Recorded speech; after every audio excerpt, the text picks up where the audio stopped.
growing up, always like building Legos with a friend, and like I built designs that were like they weren't the coolest looking thing, but they were functional. And he would always be like, "Oh, it doesn't look aerodynamic. I got to change this." And he would always change my What things. a metaphor for the podcast.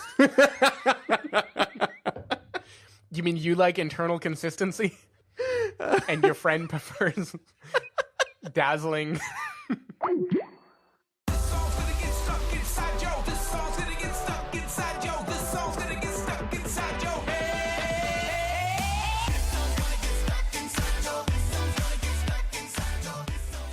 Hello, everybody, and welcome to the Spoiler Warning Podcast. This is review number 542 with a review of the Lego Movie 2, the second part. I'm Christopher Schnese. And I'm Stephen Miller. And if you're joining us for the first time, the Spoiler Warning Podcast is a weekly film review program. Each week in the show, we're going to dive in, debate, discuss, and argue over the latest film releases coming to a theater near you. This week, we're going to be talking about the second film in the second canonical sequel type film for one of the films that's in the Lego universe. Right. For me, it is the second film in the Lego universe. Okay, cool. I saw the Batman spinoff, but this is the continuation of the story from the Lego movie. So we're talking about that. Stephen Miller, to start us off, should we just talk about our history with the Lego film franchise and just what we thought about it so far? Yeah, of course. Go ahead. Yeah, so as previously referenced, I've only seen the first Lego movie.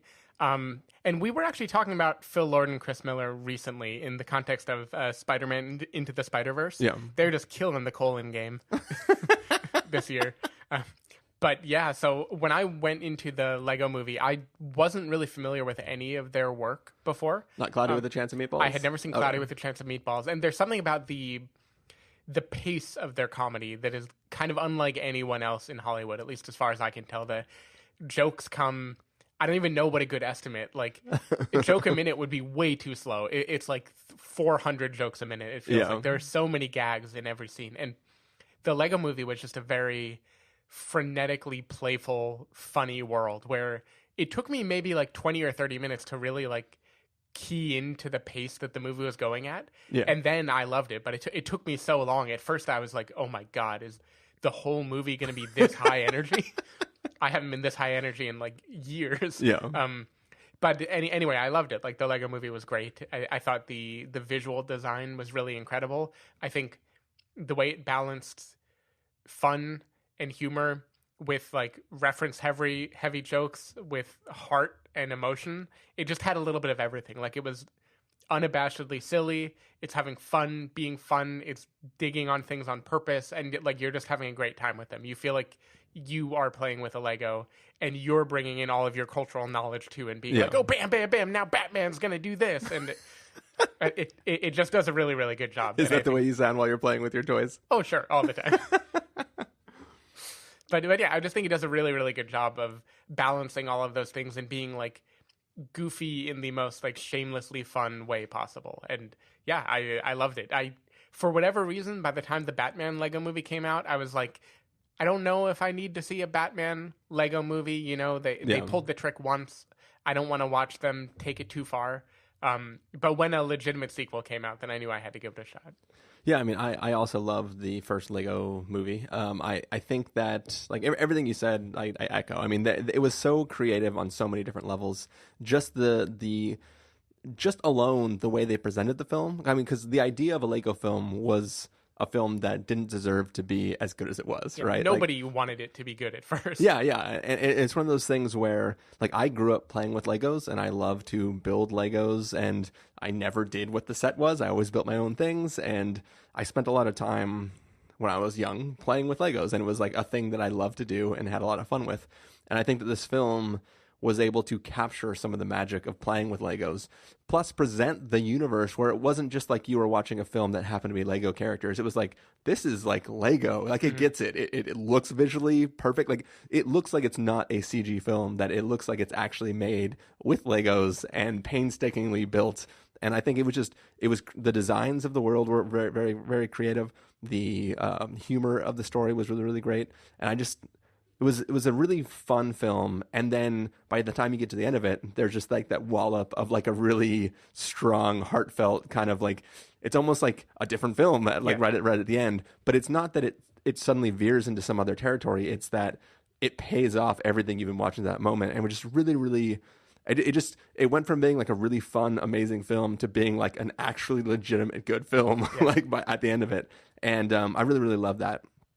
The Batman film, it's a spin-off in all of the senses. I mean, it's almost not canonically in this world. It exists as a Batman story that happens to be done with Legos, and it sort of abandons this idea that... Is there a love interest involved? There is a love interest involved. But there's sort of a love interest, but... There was a reference in this movie that I was assuming is about that movie. Yeah. There is sort of a love interest, but there's also a parental interest that comes about in that film. But yeah, I had some fun with the Lego Batman film, but it wasn't really something that stood out as being as special as what the Lego film was. Coming into this film, I was a little bit scared, I'll be honest. That first trailer seemed like it was going to be fun, but it also seemed like it was like just trying to play around in the universe and wasn't necessarily going to live up to what the first film did. But we'll get to all that sort of questioning in just a moment, I think. Now, one more question about the Lego universe. Is it my imagination, or were there a ton of kind of shitty spin-off video games before the Lego movie? I mean, like where it would be a property, and then they would make the Lego version of that property, and the only thing they did is like made them look like Lego people. So the Lego video game franchise has existed. There's like Lego Marvel, Lego Harry Potter, Lego a bunch of things, and those games are actually legitimately cool. Like, they're the type of thing where like if I had kids, I would play with them, and I would enjoy playing this video game, and they'd probably enjoy it too. They're basically like hack and slash games where you run around and break things into pieces that you collect, and you can do stuff with it. I haven't spent a lot of time playing with them, but I have like downloaded demos and played on them. I think that people have a kind of a fondness for those video games, but they're unrelated to this universe. They're just capitalizing on those other IPs, but they generally go through the whole story arcs, right? Mm-hmm. Like some of the Harry Potter games are like years 1 through 5 or whatever, right? But are they tactile in the way the movies are? Like, are they playing with the fact that they're Lego characters? They are, yeah. So like when you shoot an enemy, like if you're doing Lego Star Wars and you shoot like the droids, they break apart into the little pieces. So it definitely is playing with the fact that it's not just Lego characters in a level. It's the level is built out of Legos, and it's cool. But anyways, well, glad we chose to review a non-problematic movie this weekend. Yeah. Don't search headlines for Chris Pratt this week. So we're going to talk about the Lego film. What do you say, Steven? We take a listen to the trailer for the Lego Movie 2, the second part, and then come back and give a review. I can't, wait. Once, everything was awesome. Now, everything is bleak. Hey, Lucy, I brought you coffee. Coffee. The bitter liquid that provides the only semblance of pleasure left in these dark times. Oh my goshness, did I interrupt you brooding just now? Times have changed. You need to change with them. We have to be tough and battle ready. Look, a shooting star, make a wish. Oh no. Hurry, the door is slowly closing. Oh, the pain. It's getting so cold. Emmett, what are you doing? Hooray! See, that wasn't so bad. Nothing got in. Ah, something got in. I'm General Mayhem. Bring me your fiercest leader. Lucy! Emmett! This is all my fault. Hang on to your fronts, Planny. We're going to save Lucy. You tell me to smash! Asteroid! You mind if I save your life? Not at all. Who are you? The name's Rex Dangervest. Galaxy defending archaeologist, cowboy, and raptor trainer. I don't get it. Will you help me rescue my friends? You don't want to go anywhere near the Sistar system. It's ruled by an alien queen. Only the toughest are gonna get out of there alive. Who's a good boy? Who's a good boy? Yes, you are. I'm a queen, whatever I would not be. I'm getting super evil vibes here. I could change my form to something else if this makes you uncomfortable. Hey, guys. No, go back. The horse was much more palatable. I got a payphone and a play phone. I gotta get it, baby. No, it did not. A1, hit him with the A1 song. Say J1, not the A1 side. Lucy! Arnett, did you draw stubble dots on your face? What? No.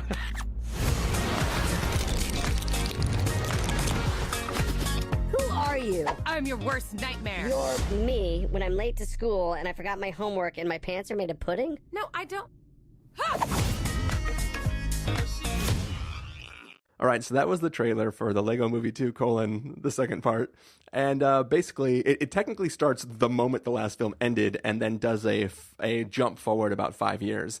And everything is no longer awesome. The world is a wasteland because the creatures from the planet Duplo have been wreaking havoc, and now everything is like super Mad Maxy. Everything is crazy. But our hero Emmett is still happy-go-lucky, still listening to his Everything is Awesome remixes, and sort of having a good time until one day a space invader shows up and captures a bunch of his friends, and he has to go off and try to rescue them. And hope that this vision that he's had of a thing called Armageddon will not come to pass and wreak havoc on the Lego universe. Mm-hmm. Stephen Miller, what did you think of the Lego Movie 2, the second part? So I mentioned that with the original Lego Movie, it took me maybe like a half hour to get on the wavelength of the creators. And I feel like for that reason, it was almost better to watch a sequel because like 5 seconds into this movie, I was immediately back on their wavelength. And yeah. I had a great time. I thought this was like an incredibly fun movie. I think they take the visual technical achievement of the original and still find new interesting things to do with it. Like I think it is just as visually dazzling as the first movie. I think like many sequels, the plot is a little bit more driven by like an all-star cast doing recurring gags than it is with purely original material, but I think there's so much new stuff that they're having fun with in this movie. Yeah. It's just a blast to go through, and like not all of the comedy works all the time. I wouldn't expect it to. It's half a kids movie, half not. So like it's making fun of everything whenever, as often as possible, and like maybe it hits like a 7 out of 10 joke ratio, which is pretty damn good, right? Like when you're doing 40 jokes a minute, that's pretty good. I just thought it was so fun to be a part of this world, and I think they double down on the musical aspect in a way that I think is really, really good because we were listening to the soundtrack before this recording. Like, the music is great. Like the songs are memorable, they're silly, they're fun. They find good ways of playing with all the different characters. Like I almost wanted to watch the Batman Lego Movie because so many jokes about Batman in this movie made me like crack up in the theater. Yeah. I think it does a good job of painting the characters in like a believable light. There's a through line in this movie, much like the first movie, that is correlating real life to what is happening in the Lego universe. That shouldn't be a spoiler because it comes with the territory now, right? Yeah, like that is the canon as we've defined it. And even though you can see it coming a mile away, I feel like it's a very sweet storyline. It got me in the right like heartstring place. I know we're gonna talk in spoilers, I'm sure, about it. But I felt so on board for what the movie was putting down. I really, really liked it. I feel like it doesn't overstay its welcome. Like movies like this, there's so much going on. I feel like if I had to watch like a 2.5 hour version, I would maybe go crazy. It would maybe be too much, right? It's like being under like neon lights for too long. Yeah. But this movie just knows like exactly when it has gone too big, and it takes a moment to slow down before just like revving up for a final conclusion. And then even the credits are amazing in this movie. Like I just feel like it's so intricately created, and even when like every minute isn't keeping me completely engaged, I just have to love what the creators are doing because they're playing in a universe. I feel like I'm getting to play in the universe by watching them, and it's great. I love it. Yeah, I mean, I think this is a very, very interesting film. As I said, I was a little worried going into it that it was going to rehash a lot of things and sort of not live up to what I expected from it. And I think for the most part, it just does an amazing thing again. And I think that what's great is it doesn't just take what was there before and then do it again. It sort of builds upon it in a way that either amplifies certain emotional beats or certain things, or does things that are just clever, from whether it's the designs of characters. Like I think Queen Wanabe, her design is amazing. Like it's really, really cool. And like what you learn about who she is and why she has that as why her design is like that, it becomes like, it's just a clever thing that you can look at it and be like, oh, that's a weird, silly, like alien monster. But the context for why that design was chosen just adds something special. And I think that this film is like, I don't think it was quite as funny as the first one, mostly because the first one was like, we didn't know that the first one existed in the real world.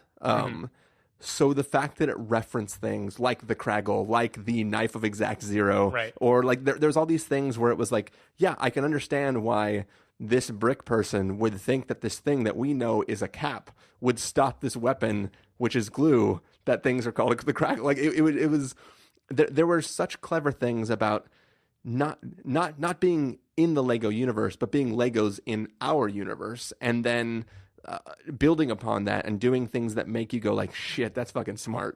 Right? And I think that this film, simply by the nature of that's not novel anymore, or that's not a surprise to us anymore, it sort of jettisons a lot of that. And when it does reference the real world, we know exactly what it's doing, right? Yeah, like it isn't really playing coy with it anymore. Well, it's even like I liked in because in the trailer, and we keep quoting the line like, oh, don't want to go anywhere near the Sistar system. Like as soon as the film starts, I'm like, oh, Sistar system. All right. I'm like, that's pretty cool. Yeah. There were things like that where it's not even particularly clever. It's just clever enough to be something that I appreciate. And I think that like it was just such a fun ride that I just really, really appreciated what it was doing. As you said, the music is amazing in this. Like I really, really, really enjoy the songs. Like I did myself sort of a disservice, which I listened to the soundtrack before I went to see the film. And even seeing those moments in the film, like the context for the lyrics that I was listening to before, I was just like, oh, this is fucking great. Yeah. Like this is really, really cool. It keeps like the heartfelt message at the end of the film. It's a different message, but it's also just as heartfelt. As I said, like the creative use of Lego creations is great. And just the way it plays with who is doing the Lego stuff is really, really cool. I do have like some little minor nitpicks about the film, one of which Steven already knows. But so one of the things that kind of bothered me is in the first film, all of the master builders, they would take pieces from like structures that were falling apart and build things that were really cool. It feels like in this film, they are manifesting blocks that don't exist into reality. Like, so there's the moment where in the first film where Emmett goes into like the weird like astral projection land where all the pieces are clear and bright blue and sort of glowing, and Morgan Freeman's there and teaching him how to be the special or whatever, and he can make anything he wants in that world because he can just pop into his head any piece that he can think of. And in this film, those type of pieces, those blue clear blocks, appear out of nowhere, and they have what looks like a number, like a designation in the Lego catalog. And it's almost like he's manifesting Legos out of nowhere to build things, and multiple characters do it. And for some reason that sort of like bugged me in a way. And I don't maybe I'm missing a scene in the film where he became so the special that he could just pop any piece out of nowhere. But I really loved the feeling of like, oh, if you want to build something, you have to take the thing that is currently being shot apart and rebuild a new thing from it. That was really cool and special to me in the other film. And well, the thing is, Amazon Prime exists in this world, and so they're thinking about the serial number, and then it just immediately comes. But like it just, for me, because I appreciated it so much in the first film, having that be a thing felt a little like a negative to me because it wasn't explained, and it felt less cool than like, this car broke, now I build a motorcycle out of the pieces from the car. You know, like that kind of thing was just really, really exciting. And when characters are just manifesting guns out of nothing, like, sure, it's fun, but like it sort of makes me think, come on, I love the idea of repurposing pieces and doing something like that. The other thing, which I guess we'll probably talk about in spoilers, is I have a little bit of a problem with Rex Dangervest. You shut your mouth. He is a great character. I love that he's in this film. There are some ramifications for the writing regarding how he exists and how his narrative takes hold in this film that I think break the universe, or brick the universe, as I said in my article that I wrote about this.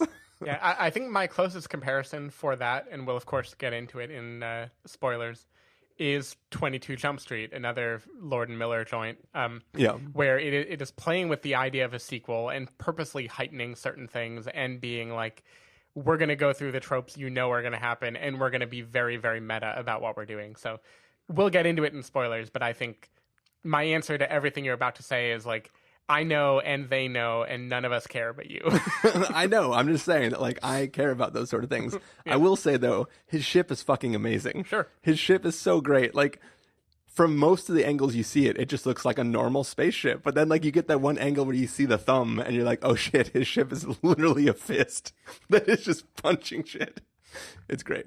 I feel like one thing that is unfair about this universe is, like, how many amazing voice actors they have access to. I guess they must just, like, I know Lord and Miller didn't direct this movie, but it is, like, infused with their style. And I feel like the people in this movie must be in their circle somehow. Yeah. Like, they got access to, like, Tiffany Haddish, amazing as the queen in this movie. Yeah. Bruce Willis shows up for no reason. I'm not going to give a lot of spoiler. Like, you really get the sense that people were just, like, around that day and they were like, hey, hop in, we're going to put you in this movie. Yeah. Which could not be true because the painstaking work it takes to animate this movie is, like, outrageous, right? Like, there's no way it would happen that way. But I guess... Well, really, I mean, if you think about it, the character models are not that different from each other.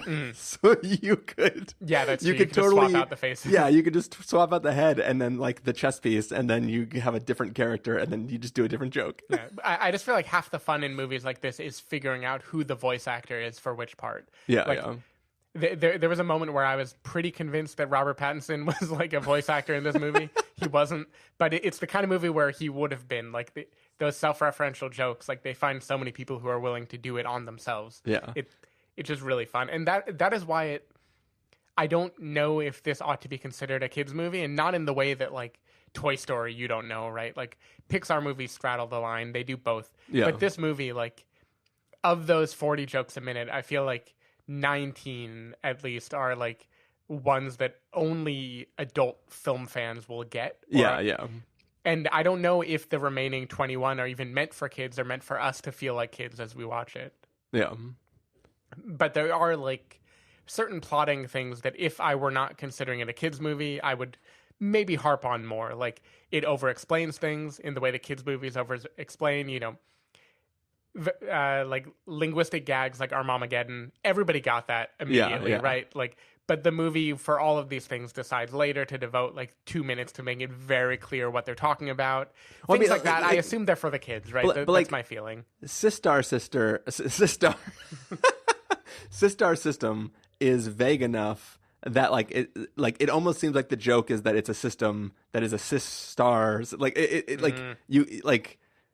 it works even if there isn't a relationship to a child that is the sibling of I feel like a boy. Sistar System and Armageddon were, like, immediately boom. Like, yeah, but I mean, like, in the trailer, I didn't even give two thoughts to what what the Sistar System is. I never even thought of it. As soon as the movie started, I was like, oh, obviously. Yeah. But, like, I feel like you could, like, if you just see it written, it looks like, because it's SYS, like, it hides itself enough, but it's our dash mom dash Ageddon. Yeah, you can't get around the that. Sci-Fi Channel did, where they just, like, throw in a Y to hide it. CV. And anyway, I just feel like there were so many good gags in this movie. Like, it wouldn't even make sense to try to go through and quote them, because it is literally, it's just rapid fire joking. And, like, like, there were moments where I could see people around me being won over by the movie, like people who maybe someone else dragged them to, like you could just tell that they were there and they didn't know what to expect at first. And like, as the, like, jokes keep coming, one will hook them and they start laughing, and for the rest of the movie they'll be on board. It's just, like, a good-natured movie. I don't know. I had a lot of fun with it, even when it gets really dumb and really silly and over-explaining things and over-convoluted. But there's even jokes that aren't technically funny, but I enjoy given the context of the scenario. Like, there's the part in the trailer where Batman throws his little bat orang at the Duplo thing, and it's like, miss me, and he's like, no, you did not, and like that's not that funny of a joke, but in the context of children playing games where they're inventing their powers and trying to use the power on somebody, and that person saying like, well, you have laser eyes, but I have laser eye blocking shield, and you're like, no, you don't. Like, it feels like it understands that rivalry between children playing games that are fantasy games, and I really just appreciated those type of jokes in the context, even if they weren't funny haha jokes. They were things that I appreciated the attempt to reference a thing that I experienced. Like one example of a thing that if I were not considering it a kid's movie would kind of get on my nerves is there's a common joke of like a thing thinking it's really powerful being shot at another thing and then just like bouncing off with nothing happening. Yeah. And that's cute. That's fun. I feel like it happens like 80 times in this movie. And at a certain point I was kind of like, yeah, okay, I get the joke. I get it. Yeah.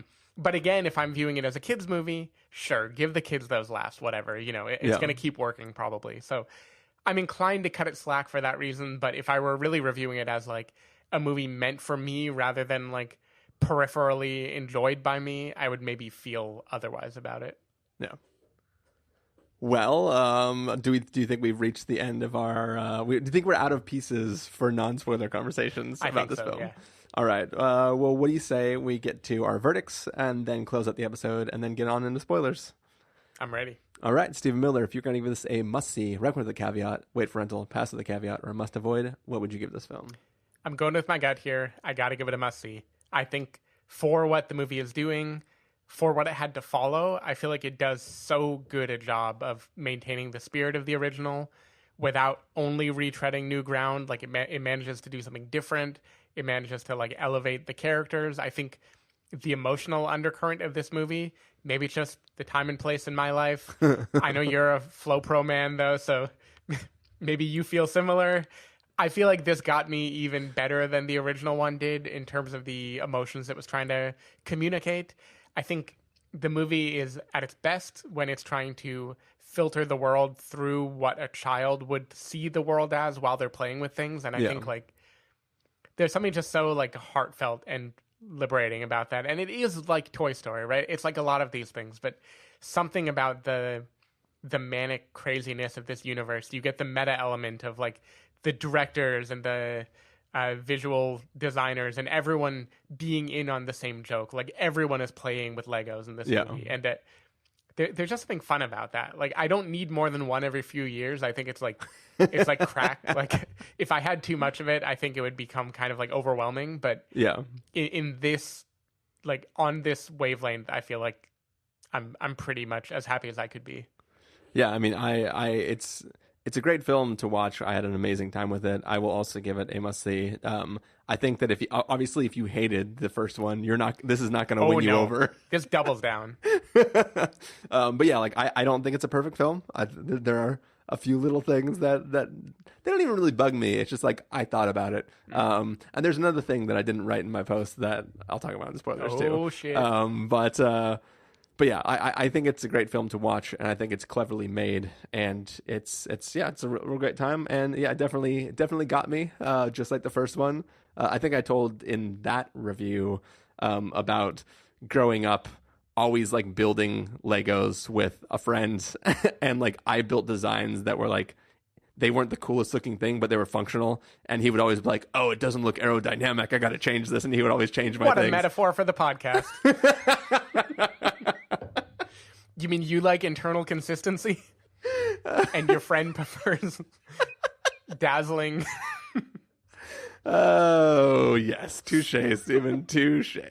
But anyways, on that note, if people want to find you throughout the week, Stephen, where can they do that? People can go to twitter.com/sdavidmiller or sdavidmiller.com. People can find me at christophermillife.com, where I wrote a little post called Does Rex Dangervest Brick the Lego Universe? So if you want to hear those thoughts outside of the thoughts that I'm going to talk about that in just a moment, you can read that over there. Or you can follow me at twitter.com/ChristopherIRL. You can find the podcast over at thespoilerwarning.com, where you can get a bunch of the back episodes of the show. If you want to subscribe to the podcast, you can do so on Overcast, Stitcher, Apple Podcasts, or wherever podcasts are found. If you want to know when the episodes go live, you can follow us at twitter.com/spoilerwarning or like us at facebook.com/thespoilerwarning. If you want to get a hold of us directly, you can send an email to fans@thespoilerwarning.com, or you can use the contact form on our site. Music for this episode will come from the soundtrack to the Lego Movie 2, the second part. So hopefully you're enjoying that right now. I don't know for sure, but there's a chance the song might get stuck in your head. So that catchy song is going to fade up right now. And when that song fades out, we'll be back and we'll be talking full-blown spoilers. And we're going to go do that right now.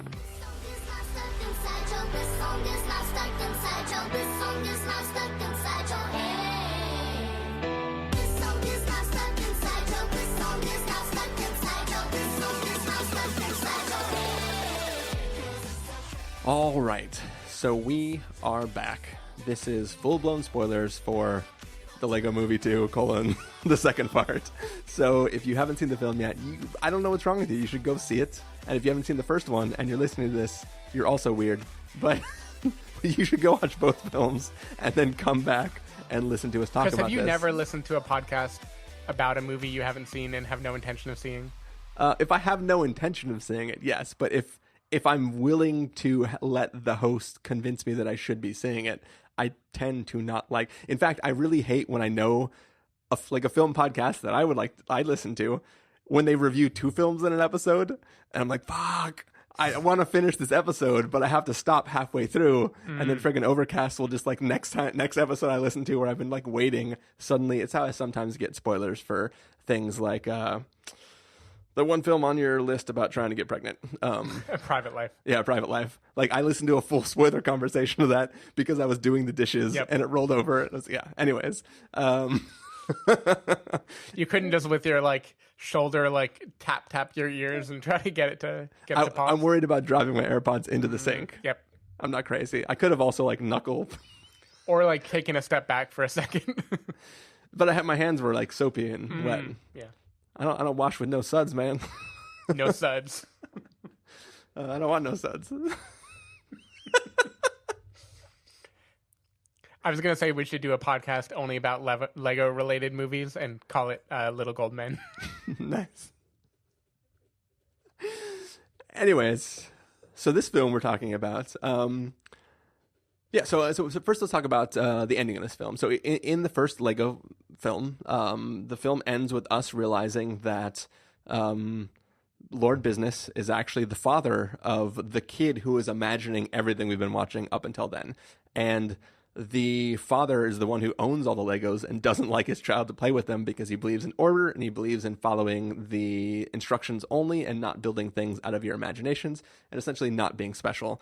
And he comes home, gets super upset, but then looking over the landscape that Finn has created, realizes that he is the villain and his son is sad about that, and he has a change of heart and lets him play. So it's this touching thing about order versus chaos and creativity versus following the rules and doing what society wants of you, right? This is the whole, you can extrapolate the metaphor as far as you want to go, but it's basically being able to be creative on your own and not need to do what you're told. And it was a great message. It was something that I really bought into with just the way I used to play with Legos. And it was a really touching story that kind of suddenly went from just being a fun film to being oh shit, this film does a very similar thing, except for now it's 2 people who are playing the game and they are warring with each other because the boy, the older child, wants to play by himself and do his own thing, and his sister just wants to play with him and have a good time, and he thinks that anything she does will be wrecking what he's doing. She wants to wreck the things because he won't play with her, and it's really about this war between children and what it means to learn to share and be nice with each other. and now this is where I ask, in your own life, having female siblings, what was the age gap such that you experienced this, or were you too old by the time your sisters were around to to have that feeling. So I didn't experience this in the same way with my sisters because the oldest of my youngest sisters is 12 years younger than I am, and then it goes on from there. However, my brother is 3 years younger than me. Okay. And growing up, I like to build blanket forts and do things, and my brother would come in and break them.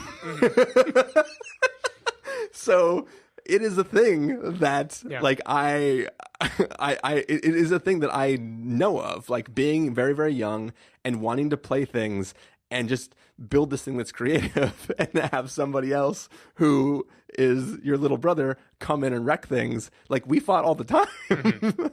And your brother is Wreck-It Ralph, we should clarify. No, it was like a thing where I was like, oh, I know that, being like the oldest child and wanting to play and have my own sense of order and like creativity over here and not want to include anybody because I was scared that like my things were going to get ruined.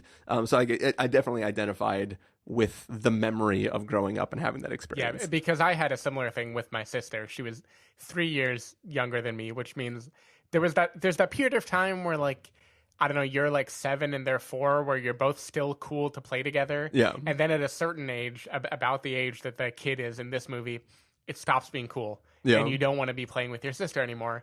But your sister was still idolizing you all through that age, and she hasn't yet gotten her own things that are independent from yours. And I definitely remember a little bit of cruelty on my part of being the one who like didn't want her to play with me anymore, and like I was doing my own thing, and I would be like mean to the cute things that she was trying to do, and I felt a little bit of emotion as the bad guy of this story from growing up. Yeah, no, it's a thing that I identified with. But this film is all about the message of like learning to play together. And I mean, obviously Armageddon is the mother trying to punish the children for not getting along and having them box up all of the things and throw them in a thing and not be able to play with them at all. Like, that's the classic thing, is all your parents are like, oh, you're fighting over the toy? Maybe the toy goes away. Some parents smash toys as a punishment. This was nice enough to be just like, put it in this box and feel sad for yourself.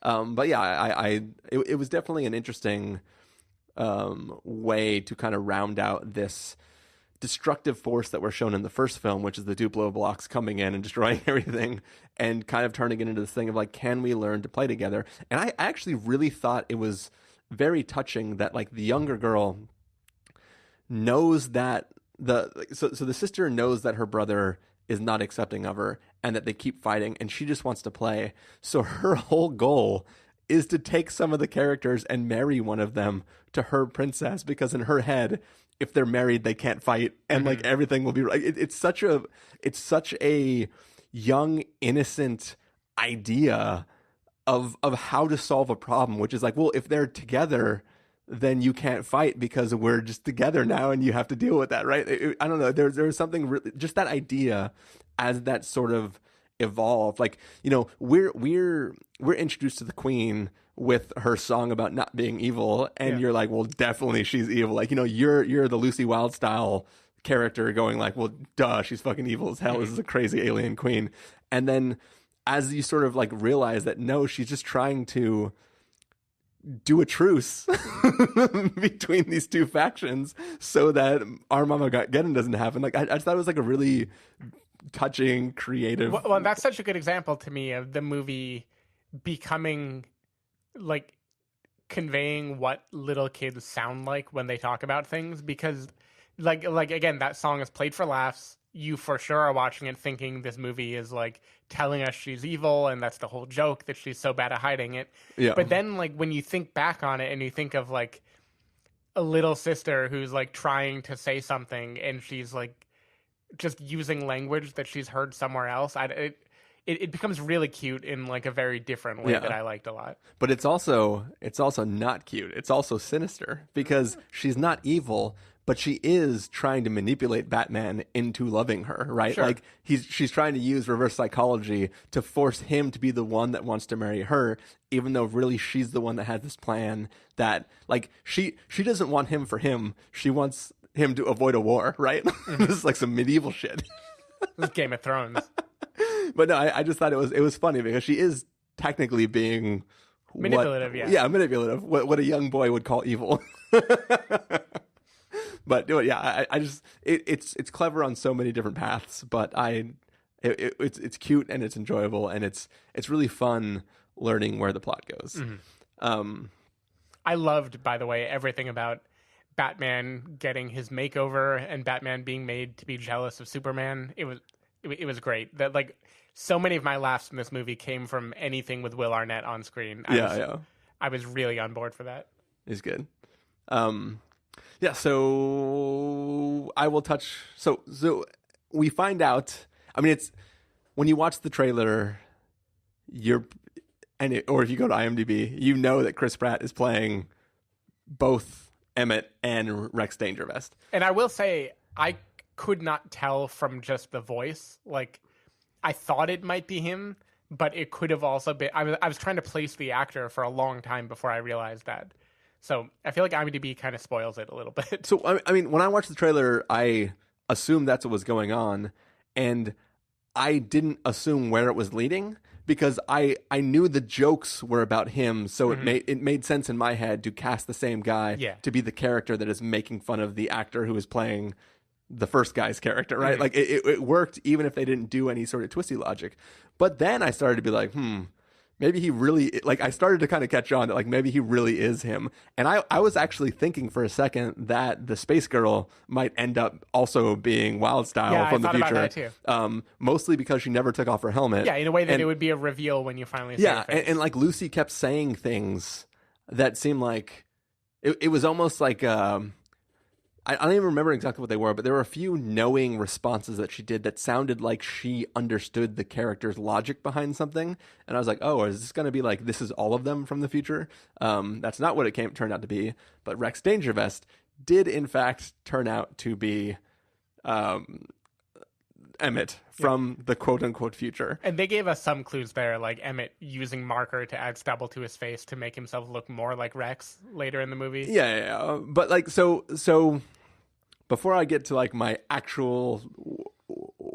deep thoughts about it, I will say the one thing that was kind of silly is, so they have a whole, this film ends with like the resolve. It basically ends with the opposite of the ending to Back to the Future, where he then disappears instead of then not disappearing, right? Mm-hmm. So he goes like, oh shit, because you saved him, he's not going to turn into me.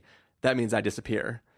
Wouldn't him punching the comet or the asteroid in the beginning also accomplish the same goal? Like the second he shows up and punches the asteroid, he should have been like, well, you're not going to turn into me. Poof, out of existence.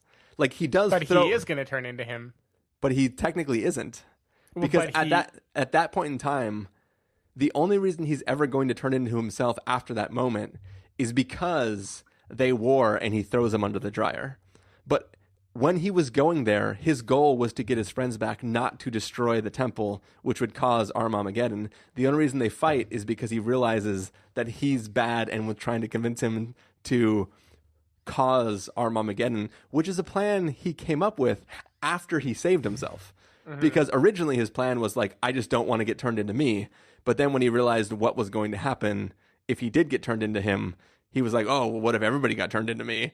And then they'd suffer like I did. So it's like a plan that he comes up with after the fact, where he would have disappeared already, given that he saved himself from becoming himself. The thing with this movie and with Back to the Future is it can't decide how multiple timelines work if one person has to be uniform across them, right? Like the whole idea of multiple versions of you at the same time, anything you do there wouldn't have really happened in any one timeline, right? So that's always like a kind of contradictory thing of like, when do you disappear, right? When does Marty McFly disappear? Because technically, the moment he landed in the past, because he was already going to do this thing that would have made his mom not fall in love with his dad, he already wouldn't exist, so how can he even save himself, right? Like, well, if you do the logical conclusion, there is no way of making it work out. But in the context of Back to the Future, spoilers for Back to the Future, by the way, which if you haven't seen, I'm not sorry. No. But you're sorry, because Back to the Future is great, and you should go watch it. 1, 2, and 3 are all great. Fight me. It's all great. Best trilogy of all time. Probably.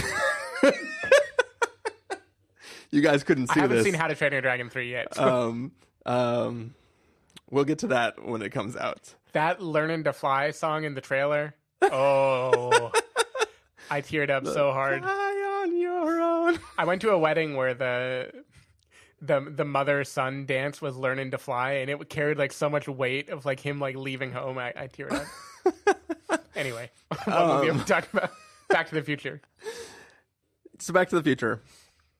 The reason he's not fully disappearing is because the moment he was, I'll say, intellectually conceived of was when they kiss at the dance. Mm-hmm. So even though the mother is falling for her son from the future,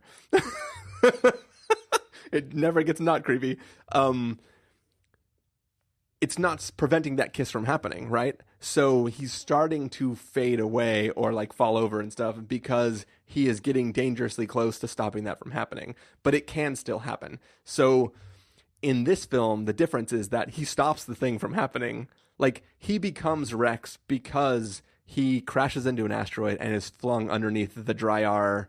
I forget I forget the name for what they call that system, but it's the Dryar system. The Andy Dreier system. That's a Parks and Rec reference. But the thing is that, so it's different though, because there's no. It's more like Back to the Future 2, where Marty and contemporary Marty are like coexisting somehow. Yeah. And like in Back to the Future 2, nothing he does can make himself not exist anymore, because it's about conception. It's about like, are you even being born? And in this case, like, sure, Rex becomes Rex because he was banished to Under the Dryer, but Rex existed because Emmett existed, and there's nothing threatening. But so two problems.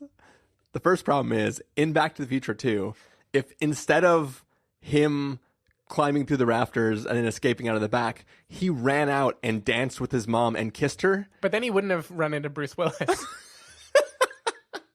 But no, like, he literally could have affected the future, because the whole reason that he couldn't be on the dance floor kissing his mom is because he was up on stage playing Johnny Be Good. Right? What I mean is, there's nothing he can do in the past that keeps his other version from having been able to time travel. Like, the way you deal with multiple parallel storylines, like, don't get me wrong, Back to the Future does it better than like almost anything except Primer. But it's still Time Stories. It still isn't logical of how like the one version of you impacts the other version of you in the future. Like, I don't know. I'm fine with it, but doesn't even matter, because in this movie, I don't think time travel is real. There's a quote, a very good quote, when they're fighting under the dryer, where Emmett says, "Are we even real?" And Rex shouts, "Of course not. This is just a metaphor for the loss of imagination that adolescence brings." And so I think the real world thing that happened right there is there was no time travel. Rex became the hypothetical future he could have been, and that version of him, that one side, the devil on Emmett's shoulder, tells the other Emmett, fuck it, we're going to go and break her thing. And that's why they're together through the whole movie. The moment that collision happens, they're together already, and they remain together for the whole movie. So it doesn't matter what the two of them are doing separately. They're two manifestations of the son's anger and niceness, not knowing which is going to win as they head toward the Sistar system. Which would be fine and dandy if we did not get a flashback during the backstory for Rex Dangervest, where the sister swats the ship out of his hands, which is a metaphor for the asteroid, which launches him under the dryer. I can't make this stuff up. So he can't rebuild the ship? But that's the thing, is he could rebuild the ship as himself and then continue on his mission. But he has to like create a dissociative identity for himself who can be the thing that influences him to do a thing. But also, it's Fight Club. He needs that version of himself to teach him the ability to do the Smash thing anyways. So there's just a series of things but where the Smash was inside him the whole time. Skadoosh. The Smash is toxic masculinity. Yeah. But no, it was just one of those things where like, I mean, people can read my long ass post where I go into exhaustive detail, spend a long time working on it, and it's easier to do than off the cuff out of my head. But I just think that the time travel mechanic was fun and silly, and I enjoyed it as a thing that was happening, but the mechanics of it don't make sense because there is a real world analog to everything that is happening. So even if the boy is trying to go out of his way to make up this concept of the thing, he would need extra pieces to go do that, right? Like the idea of physically manifesting another figure to be him and then lie to himself, like it just there was aspects to it that don't work when you realize when you take into consideration that these are two children independently creating a universe which interacts with one another. It's a thing that once you've established that in your universe, you have to pay attention to the rules of the children that are governing what happens in the world. And when you go away from that to have a fun story beat, if that fun story beat gives up on like the real world that you've established as governing everything that you're seeing, then it just becomes a thing where I go like, you forgot about this. And I just, to me, it didn't take me out of it. Like literally, I thought of this while I was taking a shower the morning after I saw this film, and I woke up and I'm like, I'm going to spend half my Saturday writing why this doesn't make sense. You made the right choice. So my only answer to that, if I want to play this game, which let's be honest, you don't. Oh no, sure, I'm fine. Is that Rex? The only time we see time travel happen at all is in Rex's account of his own life. Yeah, right. And we don't know in general that flashbacks are canonical things that happen in the Lego universe. Like, I don't think that's been established. I don't think Rex actually went back to dinosaurs. You know, I don't think Lego dinosaur times existed in the kids, in the kids' basement. So I don't know, man. He took apart a DeLorean and a TARDIS in a phone booth. Sure, yeah. So if Rex's memory is not an accurate conception of how the world works, the only thing you have to clarify is where did this Rex come from? And I would say Rex is the one character that doesn't really exist. He is a dissociative part of Emmett's character. We do see him interact with the real world a little bit, but very little, mostly just in their own fighting under the dryer. Yeah. So I think you could imagine the ship is swatted down, it breaks, Emmett gets recovered, he puts the ship back together. They head forward toward the Sistar system with this newfound anger that Rex brings. The Rex inside of him is furious now and wants to smash something of hers in return. And all the talk of time travel is just Emmett's way of justifying what the character of Rex represents. And it didn't really happen. He just watched too many TV shows about time travel. But see, that's my only. Basically, the thing that doesn't allow me to accept that is because part of the narrative is told by the sister. So this isn't, if everything was just in Finn's head instead of partially in Bianca's head, I would go okay, he's inventing an asteroid field and he is now inventing a future version of his analog so that he can get through the asteroid field. But the problem is he decides that her swinging at his ship is an asteroid that he can't avoid. And then he is reimagining not being hit by the asteroid, which he can't possibly be hit by because the sister is gone. So I think that, especially given the fact that there's this running joke about his house/ship being destroyed and having to be rebuilt in the series, and also because we don't really see Legos dying unless they go somewhere that they cannot be recovered from, right? So the fact that an asteroid can't kill Emmett, it can just knock him out of space in his ship and send him somewhere. He could always just pick up the pieces and rebuild a ship that has a armor on the front, right? That can protect him from asteroids.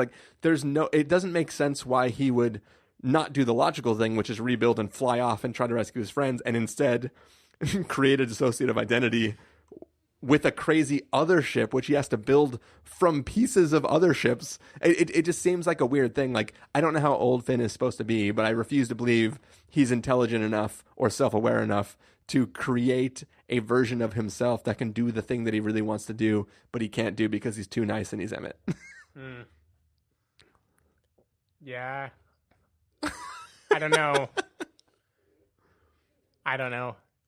He's like a metaphor man. I think Radiohead put it best when they said, I don't have a Radiohead quote. Nailed it. I don't know. It was having so much fun with it. It felt like one of those things where it was kind of like in Bill and Ted 2, in Bogus Journey, where they have to build good robot us's. Or maybe it's 1. Is it the end of 1 where like they play with the idea of like planting things in the future in a way that like stops making any sense? Oh, are you talking about the thing where they're like, well, once we get out of jail, we'll just put the key over here, so that way we'll have it, so we need it later? Is that what you're talking about? But there's a confrontation at some point where they're like, we knew you were going to put that there, and then we went back and did this instead. And like it kind of heightens and heightens. Yeah. I feel like this movie is doing that, right? It's like playing with the idea, and it's saying like, we're just going to like heighten and heighten and heighten it. And like the reality is not, there's not going to be bearing on reality. Like the rest can still be real. And this is going to be our goofy time travel joke. And I'm conceptually happy with that. And it was funny. I enjoyed it in the context of the film. And I'm not truly complaining about it. I'm just saying that a film that is this smart seems to have missed something. For people only listening, Chris is crying right now. But anyways, the Lego Movie 2, the second part is a great film, and people should go see it. Mm-hmm. Second, did you cry during it at all? I want to know if Brooklyn Prince made you cry twice. I don't remember fully tearing up. I remember like being like, "Oh, this is sweet," but cool. How to Train Your Dragon 3? Oh, there's definitely some mistiness in that. Oh yeah, and I'm not just talking about the waterfalls that lead to the Dragon Kingdom. But anyways, any last thoughts, Steven? Nope. All right, we'll save the rest of our thoughts for Alita Battle Angel and the other one that we're going to review too next week. Yep, Happy Death Day 2. Happy Death Day 2. Yes, Steven's finally going to watch Happy Death Day. I will watch the original tonight if Joanna's asleep when I get home. Okay, on a scale of 1 to 10, how likely is it to scare me at all? It's not that type of film. It's not a horror film. It is it's a person who is coming after her and repeatedly killing her. Okay. So it's just I'm fine with that. I fall asleep to that shit. Yeah, it's a theoretically traditional slasher film, but with this fun Groundhog Day element to it. Nice. Well, we will see you guys next time. Bye. It's my birthday, and I ain't gotta pick up the phone. Yeah, it's my birthday. Y'all should just